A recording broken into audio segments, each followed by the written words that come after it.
नमस्कार विद्यार्थी मित्रांनो, हिस्ट्री बाय पवन सर या ऑनलाईन प्लॅटफॉर्मवरती आपल्या सर्वांचं सहर्ष स्वागत आहे। आज आपण एक नवीन उपक्रम घेऊन तुमच्या समोर आलेलो आहे। तर तो उपक्रम असणार आहे येणाऱ्या गट ब आणि गट क या पूर्व परीक्षेसाठी। गट ब आणि गट क पूर्व परीक्षेला इतिहासाचा अभ्यास करायचा आहे, तर त्या अभ्यासासाठी असलेला हा प्लॅन आहे। या प्लॅन मध्ये आपण नियोजन केलंय मास्टर क्लास टेस्ट सिरीजचं, आणि या मास्टर क्लास टेस्ट सिरीजच्या माध्यमातून आपण इतिहासाविषयी काय करणार आहे, कव्हर करणार आहे। तर या प्लॅन बद्दल डिटेल मध्ये जाणून घेऊया आज आपण या लेक्चर मध्ये। तर मास्टर क्लास टेस्ट सिरीज हा आपल्या आजच्या हा प्लॅनचं सगळं नाव आहे, आणि या प्लॅन मध्ये आपण प्रश्नाच्या माध्यमातून इतिहासाचा काय करणार आहे, अभ्यास करणार आहे। एक प्रकारे पेपरच्या माध्यमातून आपण त्या कंटेंटची त्या टॉपिकची रिव्हिजन करणार आहे, आणि या रिव्हिजन साठी हा प्लॅन जुने विद्यार्थी असतील, नवीन विद्यार्थी असतील, जे पण लोक 2024 ची जी परीक्षा देतील कंबाईन पूर्वची, तर गट ब आणि गट क च्या पूर्व परीक्षेसाठी हा प्लॅन आहे। मग ज्यांचा अभ्यास झालेला आहे त्यांच्यासाठी पण महत्त्वाचा आहे, जे अभ्यास करतायत त्यांच्यासाठी पण महत्त्वाचा आहे, ज्यांना रिव्हिजन करायचे आहे त्यांच्यासाठी सुद्धा महत्त्वाचा आहे। सर्वांसाठीच हा प्लॅन उपयुक्त ठरणार आहे, ज्यातून तुम्हाला कंबाईन पूर्व साठी तयारी करून घेण्याचा हा माझा प्रयत्न आहे, लक्षात ठेवा। तर संयुक्त गट ब आणि गट क पूर्व परीक्षा 2024 ची या स्पेशल परीक्षेसाठी हा प्लॅन तयार केलाय, ज्याच्यामध्ये सगळ्यात महत्त्वाचं मास्टर क्लास टेस्ट सिरीज आहे। ज्या टेस्ट सिरीज मध्ये टोटल 16 टेस्ट आपण घेणार आहे। त्या 16 टेस्ट मध्ये 15 पेपर असे असणार आहेत। प्रत्येक पेपर मध्ये आपण 50 प्रश्न टाकलेत, लक्षात ठेवा। त्या 50 प्रश्नामध्ये समाज सुधारक सुद्धा आपण करणार आहे, म्हणजे अशा 15 प्रश्नाच्या 50 टेस्ट होतील। म्हणजे लक्षात ठेवा 50 म्हणजे प्रत्येक पेपर सेट मध्ये किती क्वेश्चन आहेत, 50, लक्षात ठेवा। म्हणजे सगळ्यात महत्त्वाचं एका सेट मध्ये जर 50 प्रश्न असतील आणि टोटल 15 पेपर आहेत, तर जवळपास 750 क्वेश्चन तिथे आपल्याला होतात। आणि जी 16वी जी शेवटची टेस्ट असणार आहे ती बरोबर आपण 100 मार्काची एक पेपर ठेवणार आहे, लक्षात ठेवा। 100 मार्काचा तो पेपर असणार आहे, ज्याच्यामध्ये एकदम शेवटचा 100 प्रश्नाची एक टेस्ट असणार आहे, ज्याच्यामध्ये समाज सुधारक, आधुनिक भारत आणि महाराष्ट्र हे सगळं कव्हर करण्याची शोभानं ती 100 मार्काची एक प्रॅक्टिस टेस्ट आपण कॉन्फरन्सिव्ह ते सगळे शेवटी घेणार आहे। पण आपण सुरुवातीला घेताना प्रत्येक पेपर मध्ये ते सेट केलेत, आणि त्याच्यामध्ये 50 प्रश्नांचा एक सेट असणार आहे, लक्षात ठेवा, ठीक आहे। मग त्या 50 ह्याच्यामध्ये पण विभागणी कशी केली आहे, 20 प्रश्न एका टॉपिकवर, 20 प्रश्न दुसऱ्या टॉपिकवर, कारण प्रत्येक पेपर मध्ये आपण 2 टॉपिक कव्हर करणार। आणि समाज सुधारक या घटकावर प्रत्येक समाज सुधारक एक त्या टेस्ट मध्ये एक समाज सुधारक असेल, त्यांचे 10 क्वेश्चन, म्हणजे जवळपास असे आपले प्रश्न किती राहतील, 50 क्वेश्चन राहतील। त्या 50 क्वेश्चन मधून 2 टॉपिक आणि एक सोशल रिफॉर्मर तुमचे कव्हर होतील। अशा हिशोबानं त्या पेपर सेटची रचना केली आहे। सगळे प्रश्न मी काढलेले आहेत। सगळ्यात महत्त्वाचं काय, आयोगाने आजपर्यंत कुठं क्वेश्चन विचारले तो भाग सोडून जिथे प्रश्न येऊ शकतात तो भाग, आणि त्यातून तुमचा तो कंटेंट कव्हर झाला पाहिजे, तो सिलेबस मधला मुद्दा कव्हर झाला पाहिजे, या हिशोबानं ते पेपर सेटची सगळी रचना केलेली आहे। आणि त्या रचनेमधून तुम्ही 50 प्रश्न सोडवले, तुमचे 2 टॉपिक पूर्ण कव्हर होतील, सोबत विश्लेषण असणार आहे। ही टेस्ट ऑफलाईन नसेल, ही टेस्ट फक्त ऑनलाईन असेल। आपलं हिस्ट्री बाय पवन सर या युट्यूब चॅनल, आपल्या हिस्ट्री बाय पवन सर या आपल्या ऍप्लिकेशनवर ही टेस्ट तुम्हाला भेटेल। PDF तिथं असेल, तिथून तुम्ही डाउनलोड करू शकता, त्याची तुम्ही प्रिंट मारा, ते सगळं सोडवा, आणि त्याचं स्पष्टीकरणाचा व्हिडिओ तुम्हाला आपल्याच ऍपवर त्या बॅच मध्ये दिसेल, लक्षात ठेवा, ठीक आहे। तर त्या बॅचची फी असणार आहे टोटल 199 रुपये। 199 रुपयामध्ये ते 750 क्वेश्चन आणि सोबत ते 100 म्हणजे जवळपास 850 क्वेश्चनचा तुमचा काय होईल, सराव होईल, आणि तो पण परीक्षाभिमुख, लक्षात ठेवा। परीक्षाला समोर ठेवून हे सगळी रचना असेल, त्यामुळे 199 नाममात्र शुल्कामध्ये तुम्हाला ते तिथं उपलब्ध असेल, लक्षात ठेवा। त्याची व्हॅलिडिटी तुम्हाला 3 महिने असणार आहे। एक व्हिडिओ तुम्ही 2 वेळा बघू शकता, त्यामुळे वॉच टाइम 2 वेळा आहे, आणि ती 3 महिने तुमच्याकडे ती बॅच राहील, तोपर्यंत तुमची परीक्षा कंबाईन सुद्धा होऊन जाईल, लक्षात ठेवा, ठीक आहे। सगळ्यात महत्त्वाची टेस्ट सिरीज ज्या फॉर्मॅटवर आजपर्यंत आपण काम करत आलो त्या फॉर्मॅटवर डिपेंड आहे। सगळ्यात महत्त्वाचं तुम्हाला क्वालिटीचे ते प्रश्न दिलेले आहेत, त्या प्रश्नासोबत तुम्हाला कंटेंट सुद्धा स्पष्टीकरणाच्या माध्यमातून कंटेंट सुद्धा तुम्हाला परीक्षाभिमुख सांगण्याचा प्रयत्न करणार आहे। आणि सगळ्यात महत्त्वाचं तुमचा आजपर्यंत पवन सर या नावावर असलेला विश्वास, आणि या विश्वासाला समोर ठेवून जाताना ह्या त्रिसूत्रीमधून ही टेस्ट तयार केली आहे, आणि फायनल मात्र तुमचा काय असणार आहे, रिझल्ट असणार आहे। त्यामुळे सगळ्यात महत्त्वाचं हिस्ट्री बाय पवन सर या सगळ्या ऑनलाईन प्लॅटफॉर्मला, ऑफलाईन प्लॅटफॉर्मला आजपर्यंत तुम्ही विद्यार्थी मित्रांनी खूप मोठी साथ दिली किंवा तुम्ही विश्वास ठेवला. या विश्वासाला समोर घेऊन जात असताना क्वालिटी, कंटेंट आणि ट्रस्ट ज्याचं रूपांतर पुढे जाऊन आपल्याला रिझल्ट मध्ये करायचं आहे. हिस्ट्रीचे क्वेश्चन जेवढे पण येतील परीक्षाला, जास्तीत जास्त क्वेश्चन मला बरोबर कसे आणता येतील, ते पण कमी काळामध्ये एकदम आउटपुट मला कसं मिळवायचं आहे, ह्या सगळ्या गोष्टी तुम्हाला टेस्टच्या रूपाने मी सांगणार आहे. आणि जेवढं तुम्हाला इथं सांगतोय तेवढं प्रॉपर व्यवस्थित फॉलो करा. आपलं संदर्भ साहित्य फॉलो करा जे मी तुम्हाला पुढे सांगेल. तर या सगळ्याच्या माध्यमातून आपल्याला कंबाईन पूर्वसाठी काय करता येईल, सगळी तयारी करता येईल. लक्षात ठेवा. तर अशा पद्धतीने मास्टर क्लास टेस्ट सिरीजचं हे सगळं प्लॅनिंग केलेलं आहे. त्यामुळे एकूण टेस्ट 16 येतात. त्यातल्या 15 टेस्ट 50 मार्काच्या, शेवटची टेस्ट 100 मार्काची. त्यानंतर टोटल प्रश्न होतात 850. लक्षात ठेवा. 199 रुपये फी. आपल्या ऍप्लिकेशनवर ऍप्लिकेशन डाउनलोड करा, हिस्ट्री बाय पवन सर. त्यानंतर 3 मंथ व्हॅलिडिटी आणि 2 वेळा तुम्ही ते वॉच टाइम काय करू शकता, बघू शकता. लक्षात ठेवा. एकंदरीत हे सगळं नियोजन आपल्या टेलिग्रामला पीडीएफच्या स्वरूपामध्ये तुम्हाला टाकलेलं आहे, किंवा ह्या कोर्समध्ये तुम्ही आपल्या ऍप्लिकेशनवर गेल्यानंतर तुम्ही इथून त्याचं ते नियोजन डाउनलोड करून ठेवा. तुम्हाला कुठली टेस्ट कुठल्या दिवसाला हे सगळं नियोजन आहे. आपलं टेलिग्राम चॅनल तुम्हाला माहित असेल किंवा जॉईन करून ठेवा, हिस्ट्री बाय पवन सर. लक्षात ठेवा. तर हिस्ट्री बाय पवन सर हे टेलिग्राम चॅनलला तुम्हाला हे सगळं नियोजन आहे. तर सगळ्यात महत्त्वाचं ऍपवर पण आहे आणि त्या टेलिग्रामवर पण तुम्हाला बघायला भेटेल. मग तुम्हाला नियोजन असं दिलंय. सगळ्यात महत्त्वाचं टेस्ट क्रमांक 1 जे की आज अपलोड झालेला आहे. लक्षात ठेवा. आपल्या ऍप्लिकेशनवर 31 ऑक्टोबर ती टेस्ट कधी असणार आहे, त्याची दिनांक आहे 21 ऑक्टोबर 2024. नंतर वार कोणता आहे आज, तर सोमवार. ही टेस्ट आज आपल्या ऍप्लिकेशनवर अपलोड झालेली आहे. त्याचा व्हिडिओ सुद्धा स्पष्टीकरणाचा अपलोड झालेला आहे, तुम्ही तिथं जाऊन बघू शकता. लक्षात ठेवा. मग आपण या दिवशी 2 टॉपिक घेणार. कोणते? युरोपियन लोकांचं भारतामध्ये आगमन आणि ब्रिटिश सत्तेची भारतात स्थापना. हा एक टॉपिक. ह्या एक टॉपिक वरचे आपले प्रश्न असणार किती? 20. लक्षात ठेवा. आपला दुसरा टॉपिक कोणता? घटनात्मक विकास. घटनात्मक विकास म्हणजे कायदे 1773 पासून 1853 पर्यंत. ह्याच्यावर प्रश्न असणार 20. लक्षात ठेवा. आणि एक समाज सुधारक जगन्नाथ शंकर सेठ यांच्यावरचे प्रश्न असणार 10. लक्षात ठेवा. म्हणजे आता 1-2 प्रश्न इकडे तिकडे जाऊ शकतात. ठीक आहे. त्यामुळे 20, 20 आणि 10 जवळपास असं किती क्वेश्चन झाले? 50. आणि 50 क्वेश्चनचा हा एक आपला सेट झाला, तो आपला पहिला पेपर झाला. मग या पेपरमध्ये काय केलंय लक्षात ठेवा. म्हणजे हे पेपर तयार करत असताना सगळ्यात महत्त्वाचं माझा उद्देश सांगतो तुम्हाला पहिल्यांदा. म्हणजे मला असं सगळ्यात महत्त्वाचं पहिल्यापासून वाटायचं की मुलगा एखाद्या टॉपिकचा अभ्यास करतोय. एखाद्या टॉपिकचा अभ्यास केल्यानंतर त्याला PYQ माहिती असतात, पण सराव कुठून करायचा हा मात्र काय प्रश्न आहे. मग हा प्रश्न समोर घेऊन जात असताना सरावाच्या माध्यमातून विद्यार्थ्याला टॉपिकची उजळणी करायची आहे आणि त्या टॉपिकचं सर्व रिकॉल करणं, त्याच्यावर जे प्रश्न यायचे बाकी आहेत ते प्रश्न विद्यार्थ्यांपर्यंत पोहोचवणं. म्हणजे आयडिया येऊन जाते की मला पुढच्या पेपरमध्ये अशा टाईपचे प्रश्न येतात. लक्षात ठेवा. म्हणून आपण काय केलं की ज्या टॉपिकवर आजपर्यंत आयोगाने प्रश्न नाही विचारले तर ते प्रश्न म्हणजे तुम्ही त्याला संभाव्य म्हणू शकता किंवा तुम्ही त्याला असंही म्हणू शकता, त्या प्रश्नाच्या माध्यमातून तिथला जो टॉपिक आहे त्या टॉपिक मधला जो एखादा घटक आहे, उपघटक आहे, तर या उपघटकाचं पूर्णपणे काय होत आहे तिथं ती तयारी होते. लक्षात ठेवा. किंवा त्या उपघटकाची पूर्णपणे काय होते, रिव्हिजन होते. रिव्हिजनच्या दृष्टिकोनातून ते सगळा पहिल्यापासून त्या टॉपिकच्या शेवटच्या एंडिंग पर्यंत जो जो महत्वाचा भाग आहे, जिथं आयोग प्रश्न विचारतं तो सगळा भाग प्रश्नाच्या माध्यमातून कव्हर केलाय. लक्षात ठेवा. म्हणजे तुम्ही युरोपियन लोकांचं आगमन आणि ब्रिटिश सत्तेची स्थापना याच्यावरचे 20 प्रश्न सोडवले ना, ह्या 20 प्रश्नाच्या माध्यमातून तुम्हाला ह्या टॉपिकचा सगळा क्रक्स तुमच्या जवळ येते. लक्षात ठेवा. स्पष्टीकरण करताना त्या टॉपिक मधले सगळे ते मुद्दे, उपमुद्दे सगळे स्पष्टीकरण केलेले आहेत. कारण 1 तासाच्या 1.5 तासाच्या व्हिडिओमध्ये ते सगळं तुमच्यापर्यंत विश्लेषणात्मक पद्धतीनं पोहोचवण्याचा तो प्रयत्न आहे. लक्षात ठेवा. ठीक आहे. त्यामुळे ह्या 20 प्रश्नांमधून तो टॉपिक अख्खा कव्हर होत आहे. त्याच्यावरचे सगळे महत्वाचे प्रश्न, महत्वाचा एरिया हा त्या प्रश्नाच्या माध्यमातून तुमच्याकडून सराव करून घेतोय. लक्षात ठेवा. आणि त्या सरावाच्या माध्यमातून विश्लेषणाच्या व्हिडिओतून तुम्हाला त्या टॉपिक बद्दल एक कॉन्फिडन्स वाढेल आणि त्या टॉपिक मध्ये नेमकं करायचं काय याचा अंदाज ती टेस्ट सोडवल्यावर तुम्हाला येईल. लक्षात ठेवा. हे मात्र 100% खरं.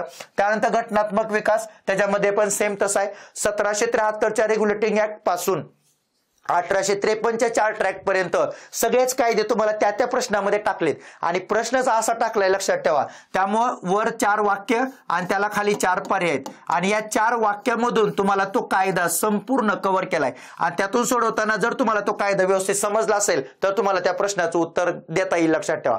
आणि तो कायदा स्पष्टीकरण करताना तो कायदा पूर्ण विश्लेषणामध्ये स्पष्टीकरण केलाय. म्हणजे तुम्ही सोडवला कायदा, समजा तुम्हाला उत्तर जमलं नाही तर स्पष्टीकरणामधून तो कायदा तुमचा अख्खा क्लिअर होईल लक्षात ठेवा. म्हणजे मला 1813चा कायदा सांगायचा आहे तर मी तुम्हाला 1813च्या कायद्यामध्ये सांगणार. 1813च्या कायद्याने 20 वर्ष सनद दिली. 1813च्या कायद्याने कंपनीच्या व्यापाराची मक्तेदारी नष्ट झाली.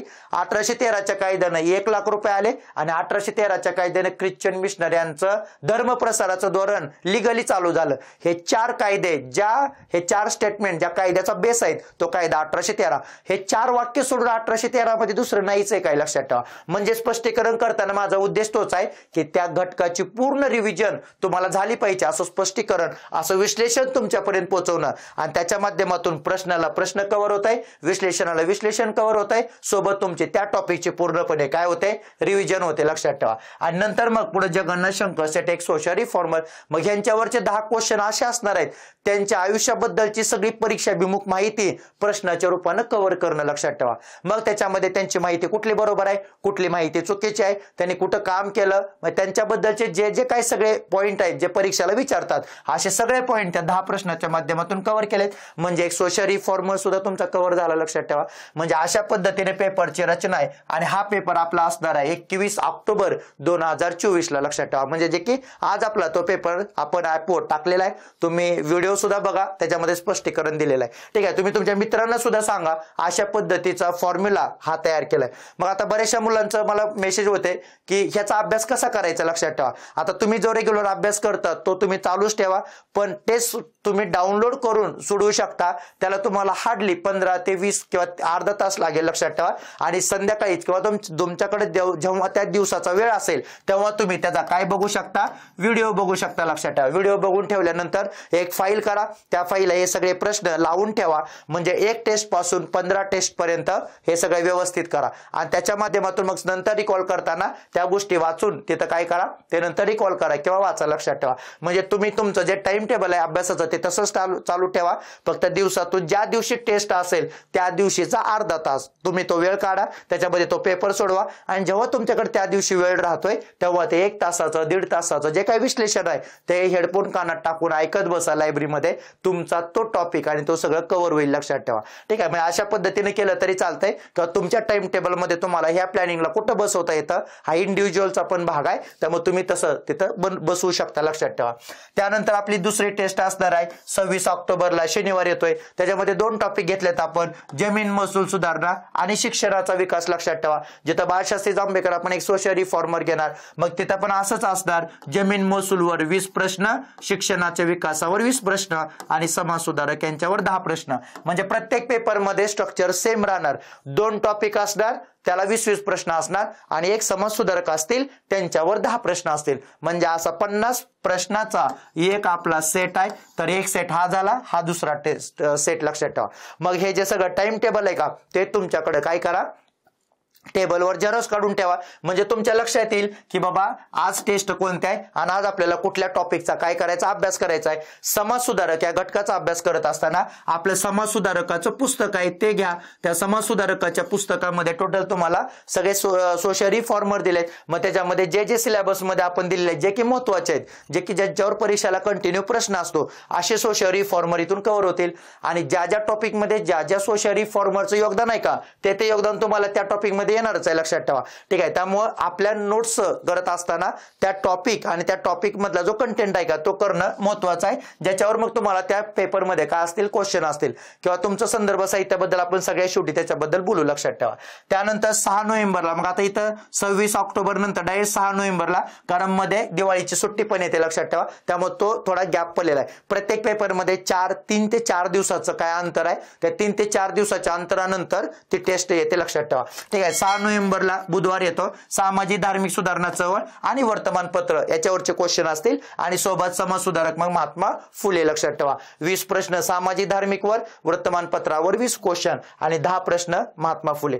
त्यानंतर 11 नोव्हेंबरला सोमवार येतो उठाव आपण इथं कव्हर करणार आहे 100 वर्षाचे उठाव आणि 1857चा उठाव Chhatrapati Shahu Maharaj as a social reformer म्हणून कव्हर होते. गेल्या वर्षी कंबाईनला 1857च्या उठावावर प्रश्न होता लक्षात ठेवा. म्हणजे प्रश्न कुठल्या एरियावर येतात ते पण तुम्हाला त्या प्रश्नाच्या माध्यमातून कळाल आणि मग सगळ्यात महत्त्वाचं रिव्हिजनला सुद्धा तुम्हाला काय जाईल सोपं जाईल की एक प्रश्नाच्या माध्यमातून कंटेंट कव्हर होतंय आणि विश्लेषणाच्या माध्यमातून तिथला सगळाच एरिया काय होतंय कव्हर होतंय लक्षात ठेवा. त्यानंतर 16 नोव्हेंबरला टेस्ट असणार आहे शेतकरी उठाव आणि संघटना हे 2 टॉपिक असणार आहेत. महर्षी धोंडो केशव कर्वे समाजसुधारक असतील. 21 नोव्हेंबर 2024 ला गुरुवार आहे भारतीय राष्ट्रीय काँग्रेस आणि मवाळ गटाची वाढ आणि विकास लक्षात ठेवा. नंतर काँग्रेसवर एक तरी कंबाईनला काय असतो प्रश्न असतो लक्षात ठेवा. उठावावर एक तरी प्रश्न असतो त्यामुळं तिथून तुमच्या त्या गोष्टी कव्हर होतील लक्षात ठेवा. समाजसुधारक महिला समाजसुधारक म्हणून योगदान महत्वाचं आहे पंडित रमाबाई कंबाईनला प्रश्न होता त्यांना कुठला पुरस्कार दिला कैसर हिंद लक्षात ठेवा. 26 नोव्हेंबरला मंगळवार येतो जहाल गटाची वाढ आणि विकास महात्मा गांधी आणि सुरुवातीच्या लोक चळवळी doctor Babasaheb Ambedkar as a social reformer cover होतील. त्यानंतर 30 नोव्हेंबरला स्वराज्य पार्टी आणि 1927 ते 1934 मधली राष्ट्रीय चळवळ सोबत महर्षी विठ्ठल रामजी शिंदे लक्षात ठेवा. 4 डिसेंबरला 1937 ते 47 मधली राष्ट्रीय चळवळ जिथपर्यंत भारताला स्वातंत्र्य मिळतं लक्षात ठेवा तो घटक आहे. आणि नंतर प्रशासकीय विकास पुढचे कायदे 58 ते 1947. आता बघा गेल्या वर्षी याच टॉपिकवर प्रश्न होता 1919च्या कायद्याचे कंबाईन पूर्वला काय विचारली होती पार्श्वभूमी विचारली होती एक तरी प्रश्न असतो. असे सगळे कायदे आपण कव्हर करणार आहे. गोपाळ गणेश आगरकर त्या दिवशी असतील सोशल रिफॉर्मर. 9 डिसेंबरला सोमवार येतो क्रांतिकार्य आणि सुभाषचंद्र बोस कामगार चळवळ गेल्या वर्षी कामगार चळवळीवर प्रश्न होता लक्षात ठेवा. बॉम्बे मिल अँड असोसिएशन मधले काय विचारले होते सदस्य विचारले होते गेल्या वर्षी कंबाईन पूर्वला ठीक आहे. तर अशा अँगलला आपण तो सगळा भाग कव्हर करू. न्यायमूर्ती Mahadev Govind Ranade as a social reformer आहेत. 13 डिसेंबरला शुक्रवार येतो संयुक्त महाराष्ट्र चळवळ आणि ब्राह्मण्येतर चळवळ हे 2 टॉपिक होतील. गोपाळकृष्ण गोखले हे सगळ्यात महत्त्वाचे सोशल रिफॉर्मर. 17 डिसेंबरला मंगळवार येतो गव्हर्नर जनरल आणि व्हाईसराय यांच्यावर आपण एक वेगळा पेपर घेणार आहे कारण काय महत्त्वाचे गव्हर्नर जनरल आणि व्हाईसराय यांच्यावर एखादा तरी परीक्षेला काय असतो क्वेश्चन असतो लक्षात ठेवा. दादोबा पांडुरंग तरखडकर सुद्धा महत्त्वाचे आहेत. मानव धर्म ज्ञान प्रसारक आणि परमहंस सभा प्रत्येक कंबाईनला एखादा क्वेश्चन या 3 सभेवर विचारतात. त्यानंतर 21 डिसेंबरला आपण दलित चळवळ आणि आदिवासी चळवळ कव्हर करण्याचा काय करणार आहे प्रयत्न करणार आहे तर त्याच्यामधून तुमच्या त्या गोष्टी तिथं कव्हर होतील लक्षात ठेवा. गोपाळ हरी देशमुख मग आपण सोशल रिफॉर्मर कव्हर करणार. 25 डिसेंबर मध्ये मुस्लिम लीग आणि हिंदू महासभेवर एखादा क्वेश्चन असतो तो तिथून कव्हर करण्याचा प्रयत्न करूया. हिंदू महासभेबद्दल सगळी माहिती दिलेल्या प्रश्नामधून सोडवा त्याच्या पलीकडे हिंदू महासभा करायची गरज नाही. त्यानंतर महिलांच्या राष्ट्रीय चळवळीमध्ये असलेले योगदान काय होतं कोणकोणत्या महिलांनी भाग घेतला कोणत्या महिला पुढे आल्या त्यांच्याबद्दल आपण इथं माहिती तिथं दिलेली आहे. भाऊदाजी लाड्याचं सोशल रिफॉर्मर म्हणून पण तिथं महत्वाचे आहेत. नंतर 29 डिसेंबरला रविवार शेवटची टेस्ट बंगालची फाळणी स्वदेशी चळवळ आणि होम रूल चळवळ या छोट्या छोट्या मुवमेंट तिथं झालेल्या ज्या की त्या कालखंडामधल्या होत्या त्या घेऊया आणि गोवा आणि मराठवाडा मुक्ती संग्राम हा भाग त्याच्यामध्ये कव्हर होईल. भाऊ महाजन एक सोशल रिफॉर्मर महत्वाचे त्यांच्याबद्दल माहिती आणि 1 जानेवारी 2025 ला कॉम्प्रिहेन्सिव्ह टेस्ट असेल ऑल टॉपिकवर प्रश्न असतील 100 लक्षात ठेवा आणि त्याचं पूर्ण विश्लेषण असेल तर या विश्लेषणामधून त्या गोष्टी कव्हर होतील आणि तिथून पुढे 4 दिवसांनी म्हणजे 5 जानेवारीला तुमचा कंबाईन पूर्वचा काय पेपर आहे लक्षात ठेवा गट ब चा आणि गट क चा पेपर हा पुढे फेब्रुवारी महिन्यात आहे ठीक आहे. तिथपर्यंत सगळं तुम्हाला काय दिलंय निवेदन दिलंय लक्षात ठेवा. मग हे सगळं करत असताना परीक्षाला जे टॉपिक महत्वाचे आहेत असे तुमचे जवळपास 30 टॉपिक प्रश्नाच्या माध्यमातून काय होतील कव्हर होतील लक्षात ठेवा. तर 30 टॉपिक आणि टोटल तुमचे 16 समाज सुधारक आणि 100 मार्काच्या पेपरमध्ये राहिलेले मग काय महत्वाचे समाज सुधारक असतील त्या 100 मार्काच्या पेपरमध्ये त्यांच्याबद्दल मी माहिती टाकल. म्हणजे टेस्टच्या रूपानं तुमचा हा सगळा भाग कव्हर करण्याची जबाबदारी माझी. त्याची सुरुवात आजपासून झाली आहे. आज पहिला पेपर झाला त्या पेपरचे प्रश्न सोडवा नंतर व्हिडिओ बघा त्या व्हिडिओच्या माध्यमातून तुमचा त्या टॉपिकचा सगळा भाग कव्हर होतोय का ते बघा ज्याच्यातून तुम्हाला विश्वास वाटेल की ही प्रोग्राम किंवा हा प्रोग्राम आपल्याला खरंच काय लाभदायक आहे ज्याच्या माध्यमातून आपल्याला स्कोरिंग वाढवायला या प्रोग्रामची काय होईल मदत होईल लक्षात ठेवा. आता सगळ्यात महत्त्वाचं यासाठी वाचायचं काय लक्षात ठेवा किंवा काय बघायचं. आता गेल्या वर्षी आपले कंबाईन पूर्व परीक्षेला 10 क्वेश्चन होते होते, पण त्या 10 मधले 9 प्रश्न आपल्या नोट्स मधून होते, लक्षात ठेवा. मग सगळ्यात महत्त्वाचं हे सगळं कव्हर करत असताना, हे सगळं नियोजन लावत असताना एक महत्त्वाचं मला असं वाटतं की 2 बेसिक पुस्तकं करणं महत्त्वाचं आहे. एक 8वीचं स्टेट बोर्ड इतिहासाचं लक्षात ठेवा, आणि दुसरं जुनं 11वीचं स्टेट बोर्ड. त्या जुन्या 11वीच्या स्टेट बोर्ड मधले फक्त 4च टॉपिक करा, 2, 3, 4 आणि 5. 11वीचं महाराष्ट्राचा इतिहास हे स्टेट बोर्ड आहे, त्यातले ते टॉपिक म्हणजे त्या टॉपिक मधला लाईन टू लाईन पाठ असणं किंवा माहीत असणं गरजेचं आहे, लक्षात ठेवा, कारण त्याच्यावर परीक्षेला क्वेश्चन येतात. तर बेसिक इन्फॉर्मेशन मधून 11वी आणि 8वीचं स्टेट बोर्ड, 8वीचं स्टेट बोर्ड इतिहासाचं आधुनिक भारताचा इतिहास आहे, आणि 11वीचं स्टेट बोर्ड हे महाराष्ट्राचं आहे. 8वीचं स्टेट बोर्ड मधलं 8वीच्या सगळे टॉपिक वाचा, जे काही 14-15 टॉपिक आहेत, आणि 11वी मधले फक्त टॉपिक किती आहेत, 4च आहेत, 2, 3, 4 आणि 5. तर ह्या गोष्टी सुद्धा म्हणजे या दोन्ही स्टेट बोर्डचा प्रश्न काढताना मी वापर केलेला आहे. त्यामुळे तुम्हाला तिथून बेसिक गोष्टी ज्या काय असतील त्या सुद्धा तुमच्या काय होतील, कव्हर होतील, पण तुम्ही ते वाचून काढा, लक्षात ठेवा. आणि नंतर सगळ्यात महत्त्वाचं आपली इतिहासाचे आधुनिक भारताचे घ्या नोट्स घ्या. बरेचसे मुलं असे असतील की ज्यांनी समजा माझा क्लास केला नाही, फक्त टेस्ट सिरीज घेतले, पण आपल्या नोट्स एकदा घ्या, कारण आपल्या नोट्स आपल्या स्वराज्य अकॅडमीला तुम्ही या, तिथून तुम्ही नोट्स घेऊ शकता हार्ड कॉपी, लक्षात ठेवा. तर तिथून तुम्ही ती नोट्स घ्या, ज्या नोट्स मध्ये तुम्हाला हे जे सगळे टॉपिक दिलेत का, युरोपियन लोकांचं भारतात आगमन तिथपासून जो शेवटचा भाग आहे का, तर इथपर्यंतचा सगळ्या गोष्टी तुम्हाला त्या नोट्स मध्ये भेटतील, लक्षात ठेवा. त्यामुळे त्या नोट्स घ्या. त्या नोट्सचा वापर टेस्ट काढताना केलेला आहे, कारण ह्या नोट्स म्हणजे 10 ते 11 पुस्तकाचं डायरेक्ट एकत्रीकरण आहे, लक्षात ठेवा. तुम्हाला डायरेक्ट क्रक्स त्या टॉपिक मधला तुम्हाला इथं भेटून जाईल, लक्षात ठेवा. त्यामुळे त्या नोट्स व्यवस्थित फॉलो करा. आणि या समाज सुधारकासाठी आपलं स्वतःच पुस्तक आहे, लक्षात ठेवा, महाराष्ट्रातील समाज सुधारक. तर हे समाज सुधारक परीक्षाभिमुख बनवण्याचं काम त्या पुस्तकामध्ये केलेलं आहे. तर ते पुस्तक सोबत असू द्या. मग जे तुम्हाला सोशल रिफॉर्मर वाचायचे आहेत का, तर ते तुम्ही इथून वाचलं तरी चालतंय. जेवढं बी काय परीक्षेला लागतं ते सगळं तुम्हाला या पुस्तकामध्ये दिलेलं आहे. सोबत आयोगाचे क्वेश्चन पण दिलेत, ज्या क्वेश्चन मध्ये तुम्हाला दिलंय की त्याच्यामध्ये महत्त्वाचे पॉईंट कोणते आहेत जे की परीक्षेला विचारले जातात. म्हणजे अवांतर माहिती न देता मला तुम्हाला परीक्षेसाठी तयार करायचं आहे. परीक्षेत मार्क आले पाहिजे, लक्षात ठेवा, हा बेस आहे. आणि परीक्षेत मार्क येण्यासाठी मग हे पुस्तक तुम्हाला खूप मदत करेल, कारण पॉईंट टू पॉईंट एकदम देण्याचा प्रयत्न केलेला आहे. परीक्षेला त्याचा फायदा 100% होईल, लक्षात ठेवा. त्यामुळे नोट्स मधून ते टॉपिक कव्हर करा, सोबत समाज सुधारकाचं पुस्तक करा. पण याच्यासोबत जर तुम्ही एखादं पुस्तक वाचत असाल तर काही हरकत नाही, तुम्ही आधुनिक भारतासाठी जे पुस्तक वाचत असाल ते वाचा, पण तिथून तो टॉपिक वाचा, कारण त्या टॉपिकचा बेस असणार आहे जे तुम्ही वाचताय ते, लक्षात ठेवा. म्हणजे ते तुम्ही जे पुस्तक वाचताय ते वाचलं तरी चालतंय, सोबत पण एकदा ह्या नोट्स पण बघा, कारण त्याच्यामध्ये तुम्हाला 10-12 पुस्तकाचं डायरेक्ट एकत्रीकरण दिसेल, लक्षात ठेवा. कारण ते सगळे कडून त्यातला क्रक्स तुम्हाला त्याच्यामध्ये एकत्र आधुनिक भारताचे नोट्स बनवले आहे. आणि सोबत आहे म्हणजे याच्या बेसवर मग आपण ते काय करण्याचा प्रयत्न करू, प्रत्येक टेस्ट आणि आयोग कशा पद्धतीचं क्वेश्चन विचारतं त्या फॉर्मॅटमध्येच तुम्हाला हे सगळं देण्याचा प्रयत्न केलाय. तर असं आपलं टोटल नियोजन आहे, ज्याच्यामध्ये आपण काय करतोय, ह्या 16 टेस्टचं तुम्हाला प्लॅनिंग केलंय. हे प्लॅनिंग तुम्हाला ही जी PDF आपल्या टेलिग्रामला पण आहे आणि ऍपवर पण उपलब्ध आहे. तुम्हाला जिथून सोयीचं वाटतं तिथून तुम्ही झेरॉक्स काढून ठेवा, लक्षात ठेवा. त्यानंतर मास्टर क्लास टेस्ट सिरीज लावणं का गरजेचं आहे. मध्यंतरीच्या काळामध्ये आयोगाच्या जवळपास 1.5 वर्ष डेट नव्हत्या. त्यानंतर बऱ्याचशा मुलांचा अभ्यास थांबलेला किंवा थंडवलेला. आता परत डेट आली तर अभ्यासाला परत जोमानं सुरुवात केली, पण अभ्यासाला सुरुवात केल्यानंतर कॉन्फिडन्स वाढत नाही. का वाढत नाही कॉन्फिडन्स, कारण आपण वाचतोय पण आपण सराव करत नाही. एखादा कंटेंट आपण किती पण वाचा, पण जर त्याचा सराव नाही केला तर तो कंटेंट आपल्याला रिकॉल होत नाही. पण काही गोष्टी अशा असतात ज्या प्रश्नाच्या माध्यमातून वाचल्यानंतर लक्षात राहतात, लक्षात ठेवा. किंवा असा कंटेंट सरळ वाचला लक्षात राहत नाही, पण त्याला प्रश्नाची जोड दिली आणि प्रश्नातून वाचला तर तो कधी विसरत नाही, एवढा पाठ होऊन जातो किंवा कायमस्वरूपी लक्षात राहतो. आपण केलेल्या अभ्यासाला जर पडताळून बघायचा असेल तर प्रश्न सोडवणं गरजेचं आहे. मग हे प्रश्न सोडवत असताना अगोदर PYQ आपण बघितलेले असतात. PYQ सगळेच मुलं बघतात. PYQ पहिलं बघणंच गरजेचं आहे, कारण तुम्ही एक टॉपिक वाचला, घटनात्मक विकास, मला माहिती पाहिजे की मी तो टॉपिक वाचलाय ना, तर मला त्या टॉपिकवर आजपर्यंत आयोगानं कोणकोणते प्रश्न विचारलेत. एकदा ते प्रश्न माहीत झाले का, 2024ला आयोग मला काय प्रश्न विचारू शकतं याचा अंदाज आपल्याला आल्याशिवाय राहत नाही, लक्षात ठेवा. म्हणून सगळ्यात अगोदर काय, तुम्ही अभ्यास करत असताना तुम्ही एखादा टॉपिक वाचला ना, तो टॉपिक वाचल्याबरोबर तुम्ही लगेच काय बघून घ्या, PYQ बघून घ्या. कारण PYQ हे असं शस्त्र आहे, लक्षात ठेवा, जे तुम्हाला योग्य दिशेनं घेऊन जाण्याचं काम करतं. त्यामुळे PYQ हे तुमच्या अभ्यासाला असलेलं डायरेक्शन आहे. त्यामुळे PYQ अक्षरशः बघा नवं, हे PYQ अक्षरशः काय करून ठेवा, पाठ करून ठेवा. आपण लेक्चरमध्ये सारखं सांगतो इथं हा PYQ आलाय तर इथं हा प्रश्न असा येऊ शकतो. बरोबर प्रश्न तिथं टपकलेले आहेत, लक्षात ठेवा. तिथं बरोबर प्रश्न पडलेले आहेत. त्यामुळे एकदा PYQ माहित झाले का आम्ही बी सांगायची गरज नाही तुम्हाला प्रश्न कुठे येणार आहे.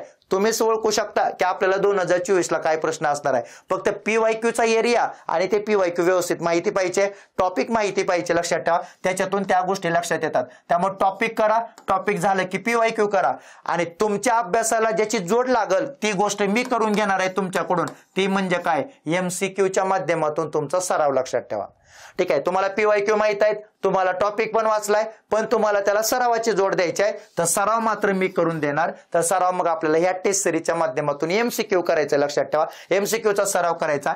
MCQ केल्यानंतर टॉपिक झालं, PYQ झालं, MCQ झालं तर तुमचा पूर्ण तिथं तो टॉपिक काय होतो, कव्हर होतो, ज्याच्या माध्यमातून आयोगाचे क्वेश्चन पण आपण बघतो आणि MCQ पण बघतो, लक्षात ठेवा. ठीक आहे, म्हणजे त्या टॉपिकला आपण सरावाच्या माध्यमातून रिव्हिजनची जोड देतो. आणि सोबत तुम्हाला समजा एखादी गोष्ट आठवत नाही तर मी आहेच, लक्षात ठेवा. कारण विश्लेषणाचा व्हिडिओ तुमच्यासाठी तयार असणार आहे. त्या विश्लेषणाच्या व्हिडिओ मधून काही गोष्टी तुमच्या संकल्पना क्लिअर नसतील, त्या संकल्पना त्या व्हिडिओच्या माध्यमातून कव्हर होतील.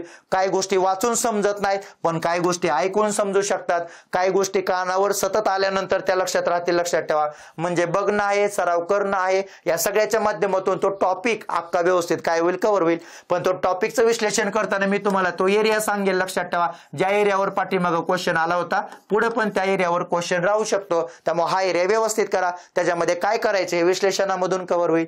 म्हणजे अशा पद्धतीने आपण टॉपिक, PYQ, MCQ याच्या माध्यमातून विश्लेषण आणि एक स्ट्रॅटेजीचा भाग म्हणून त्या कंटेंटमध्ये काय काय करणं गरजेचं आहे. तर या सगळ्या गोष्टी आपण या टेस्ट सिरीजच्या माध्यमातून काय करणार आहे, फॉलो करणार आहे, लक्षात ठेवा. ठीक आहे, त्यामुळे टेस्ट सिरीजचा उद्देश एकच आहे, तुम्हाला टॉपिक कव्हर करायचा आहे, तो त्याला प्रश्नाच्या माध्यमातून सरावाची जोड द्यायची आहे.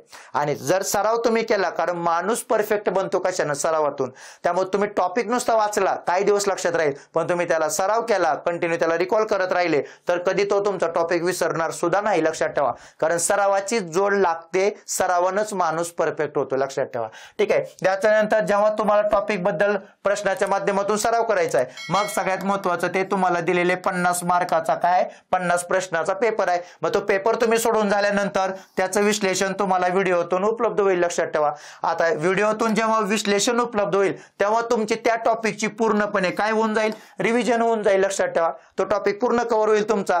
म्हणजे मी जर 1773च्या रेग्युलेटिंग ऍक्टवर एखादा प्रश्न टाकला, अहो मी 1773 मधलं काही ठेवणारच नाही. तुमचं 1773चा अख्खा काय पाठ झाला पाहिजे, कायदा किंवा त्यातल्या सगळ्या तरतुदी काय झाल्या पाहिजे, रिकॉल झाल्या पाहिजे. कारण तुम्ही वाचलंय, फक्त ते तुम्हाला रिकॉल करायचं आहे आणि सांगतानाच तुम्हाला रिकॉल होईल की 1773च्या कायद्यामध्ये हे होतं बाबा. म्हणजे त्या सगळ्या गोष्टीचे काय होऊन जाईल, रिव्हिजन होऊन जाईल. आता विश्लेषण करताना तुम्हाला माहितच आहे आपण काय खाली सोडतच नाही, 4 पर्याय आणि 4 पर्यायाचं पूर्ण विश्लेषण. म्हणजे तो क्वेश्चन करत असताना त्या कायद्याचा पूर्ण अभ्यास होईल. आता इथं करत असताना समजा मी 1773च्या कायद्यावर 4 क्वेश्चन टाकलेत, मी तुम्हाला एकाच ठिकाणी 1773चा कायदा सगळा सांगणार. म्हणजे काय पुढचे 3 प्रश्न पण त्या कायद्यामधून काय होतील, कव्हर होतील. म्हणजे विश्लेषणाचा विषय वेगळाच आहे. तुम्ही युट्यूबला बघू शकता, आजपर्यंत एवढे प्रश्न टाकलेत, तेवढे जरी केले तरी बास होते, लक्षात ठेवा. म्हणजे विश्लेषणामधून तुमचा अख्खा विषय काय होतंय, रिकॉल होतंय, लक्षात ठेवा. ठीक आहे, त्यानंतर विश्लेषण करताना 2024 ला येणारं प्रिडिक्शन सुद्धा सांगणार. आता प्रिडिक्शन सांगण्याचा विषय काय होता, लक्षात ठेवा की सगळ्यात महत्वाचं काय, समजा आज क्वेश्चन विचारला आयोगानं कुठं, प्रार्थना समाजावर. बरं, प्रार्थना समाजावर क्वेश्चन 2023 ला होता. मग काय प्रश्न होता प्रार्थना समाजाबद्दल, 4 वाक्य दिले होते आयोगानं. आता त्या 4 वाक्यातून बरोबर वाक्य ओळखा असं म्हणलं होतं. त्यातलं अबकच बरोबर होतं आणि ड चुकीचं होतं.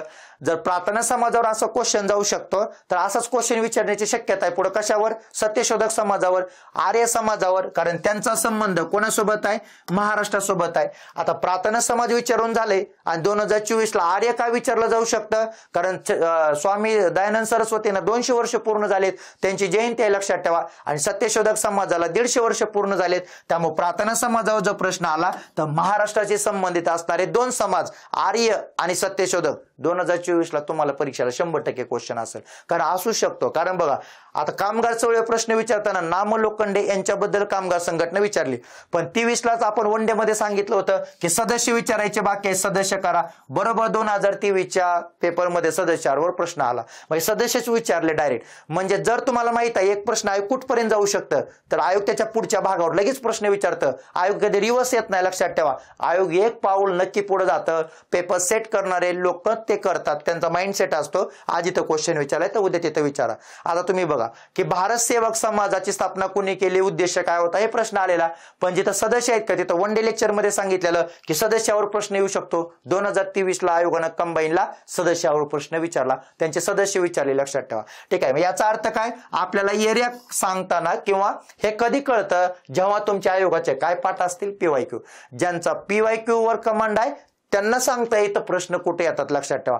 तुम्हाला PYQ लक्षात आले, त्या टॉपिक मध्ये जे विचारायचं बाकी आहे ते करायचं, बरोबर प्रश्न तिथं जाऊन टपकतो, लक्षात ठेवा. साधी सिंपल गोष्ट आहे, मीच सांगावं असं काय नाही. तुमचं PYQचं जरी व्यवस्थित विश्लेषण असेल तरी पण तुम्हाला त्या गोष्टी तिथून कव्हर करता येतील. पण बऱ्याचशा मुलांना लक्षात येत नाही, ते आपण टेस्ट सिरीजच्या माध्यमातून करणार. हा प्रश्न विचारलाय, हा यायचा बाकी आहे, हा भाग करा, जिथं तुम्हाला ते कव्हर होईल, लक्षात ठेवा. अशा पद्धतीने इतिहास तर सोपा आहे. बऱ्याचशा लोकांनी इतिहास अवघड वाटतो, लक्षात ठेवा. पण इतिहास हा सोपा विषय आहे, त्याला एका स्ट्रक्चर मध्ये बसवलं, विषय संपला, लक्षात ठेवा. ठीक आहे. आणि जरी सगळं एवढं करून आता बरेचसे मुलं असे आहेत नवीन आहेत की बाबा ज्यांनी इतिहासाचा अभ्यास केला नाही, डायरेक्ट टेस्ट सिरीज आलेत. तुम्ही आपली 2299 वाली इतिहासाची बॅच करा, कारण 2299 म्हणजे खूप कमी फी आहे, लक्षात ठेवा. आणि जे एखाद्या दिवशी ऑफर येते त्याच्यावर 20% ऑफ असते, तेव्हा ती बॅच घेऊन ती बॅच करा. तेवढी बॅच जरी केले तरी इतिहास हा सोपा तुम्हाला वाटायला लागल, कारण तो अवघड आहे. पण जर एखादा व्यक्ती समोर सांगत असेल तर ते समजायला पण सोपं जातं. एकदम साध्या सोप्या भाषेमध्ये, तुमच्या बोली भाषेमध्ये इतिहास तुमच्या समोर आणण्याचं काम ऑनलाईन प्लॅटफॉर्मच्या माध्यमातून मला करता आलं. आणि जे आपण केलं, पण ज्याला बऱ्याचशा मुलांच्या पसंतीला ते कोर्स उतरलेत, लक्षात ठेवा. त्यामुळे तुम्ही 1299 ची एक बॅच करा. एक 50-60-50-55 व्हिडिओ असतील, जे व्हिडिओ तुम्हाला एका महिन्यामध्ये बघून पण करता येते, लक्षात ठेवा. पण अवघड वाटणारी इतिहासाची भीती आहे का, तो इतिहास सोपा झाल्याशिवाय राहणार नाही. आणि ते सोपाच करायचं नाही तर आपल्याला इतिहासाला बनवायचं आहे कसं, परीक्षाभिमुख. नॉलेज आहे पण परीक्षेला प्रश्न नाही सुटले, काही उपयोग नाही. नॉलेज नसू द्या पण परीक्षेला काय आले पाहिजे, प्रश्न आले पाहिजे. या धर्तीवर इतिहास आपल्याला सोपा करायचा आहे. ह्या सोपा करण्यासाठी त्याला जोड आहे, लक्षात ठेवा, टेस्ट सिरीजची. आणि या टेस्ट सिरीजच्या माध्यमातून तुमच्याकडून मी सोपा करून घेणार. हे टेस्ट सिरीज फक्त व्यवस्थित फॉलो करा. ज्या टेस्ट सिरीजच्या माध्यमातून जेवढं काय सांगतोय तेवढं व्यवस्थित करा. परीक्षेला, कंबाईनला, पूर्वला 100% तुम्हाला रिझल्ट दिसल. आणि तुम्ही पेपर झाल्यानंतर मेसेज करून सांगणार, मास्तर तुमच्या या सगळ्या गोष्टीचा मला नक्की काय झाला, फायदा झाला, लक्षात ठेवा. तर अशा पद्धतीने आपण या सगळ्या गोष्टी कव्हर करू. त्यामुळे YouTube आहे, सोबत आपला ऑनलाईन प्लॅटफॉर्म आहे. या सगळ्याच्या माध्यमातून आपल्याला इतिहास परीक्षाभिमुख करायचा आहे. जुन्या मुलांनी बॅचेस केल्या असतील त्यांना रिव्हिजनची जोड द्यायची आहे, त्यांच्यासाठी टेस्ट सिरीज आहे, लक्षात ठेवा. नवीन मुलं आहेत पण सराव करायचा आहे, त्यांच्यासाठी टेस्ट सिरीज आहे, लक्षात ठेवा.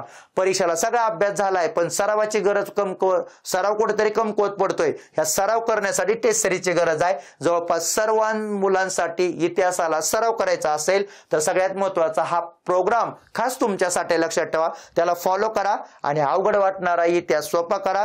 रिव्हिजन करायचे आहे तो प्रश्न मिटवा, रिव्हिजन यातून होऊन जाईल. सोबत मी तुमच्या सोबत कंटिन्यू पूर्व परीक्षा होईपर्यंत ह्याच्या माध्यमातून मी तुमच्या सोबत कनेक्ट असेल, लक्षात ठेवा. असं आपलं हे काय आहे, सगळं नियोजन आहे, लक्षात ठेवा. मग तुम्हाला ज्या बॅच बद्दल बोललो होते हीच बॅच आहे. ज्यांना वाटते आज पण इतिहास अवघड आहे, मला काय लक्षात येत नाही, मी वाचलेलं सणावाळ्या लक्षात राहत नाही, सणावाळ्या पाठ करणं म्हणजे इतिहास नवं, हे पण सगळ्यात महत्वाचं आहे, लक्षात ठेवा. बरेचसे मुलं घाबरतात इसवी सन कसं पाठ करायचं. अहो इसवी सणावर तुम्हाला कधी प्रश्नच येत नाही, कशाला पाठ करायचा. पण इतिहासामध्ये काय करायचं हे तुम्हाला ह्या बॅच मध्ये सांगितलंय. त्यामुळे संयुक्त पूर्व परीक्षा 2024 ही जी बॅच असणार आहे खास पूर्वसाठी तयार केलेली आहे, ज्याच्यामध्ये 55 लेक्चर आहेत, लक्षात ठेवा. सोबत तुम्हाला तिथं नोट्स पण दिले, त्या डाउनलोड करता येतात, प्रिंट मारता येतात. तेवढे हे व्यवस्थित बघा, त्यातून इतिहास तुम्हाला सोपा आणि परीक्षाभिमुख होईल. शेवटी एकच वाक्य आहे, परीक्षेसाठी तयार करायचं आहे, परीक्षाभिमुख करायचं आहे, परीक्षेत मार्क आले पाहिजे, लक्षात ठेवा. जिथून तुम्हाला हे सगळं भेटेल. सोबत प्रश्नपत्रिका बऱ्याचशा मुलांचं असतं, सर प्रश्नपत्रिका विश्लेषणाची एखादी बॅच आहे का, तर ती सुद्धा बॅच 149 रुपयाला तुम्हाला ऍपवर उपलब्ध आहे. की बॅच सुद्धा तुम्ही तिथून घेऊ शकता. त्यातून सुद्धा तुम्हाला एरिया कळल, आयोगाचे क्वेश्चन समजतील, चारही पर्यायाचं सखोल असलेलं तुम्हाला विश्लेषण सुद्धा कळल. ती सुद्धा बॅच तुम्हाला ऍपवर आहे. तुमच्या प्ले स्टोअर वरून आपले history by Pawan sir app download करा. डाउनलोड करून तुम्हाला ह्या बॅचेस तिथं उपलब्ध दिसतील, लक्षात ठेवा. अशा पद्धतीने हे टेस्ट सिरीजचं नियोजन. आणि आज पहिला पेपर आज अपलोड केलाय, बघा, सोडवा. तुमच्या मित्रांपर्यंत हा सगळा मेसेज पोहोचवा। येणाऱ्या काळामध्ये आपण दररोज भेटत राहू, कारण आपली 3-4 दिवसातून एक टेस्ट आहे, लक्षात ठेवा। सोबत अभ्यासामध्ये सुद्धा मी तुम्हाला तिथं मदत माझ्या परीने जेवढं करता येते तेवढं करण्याचा काय करेल, प्रयत्न करेल। धन्यवाद।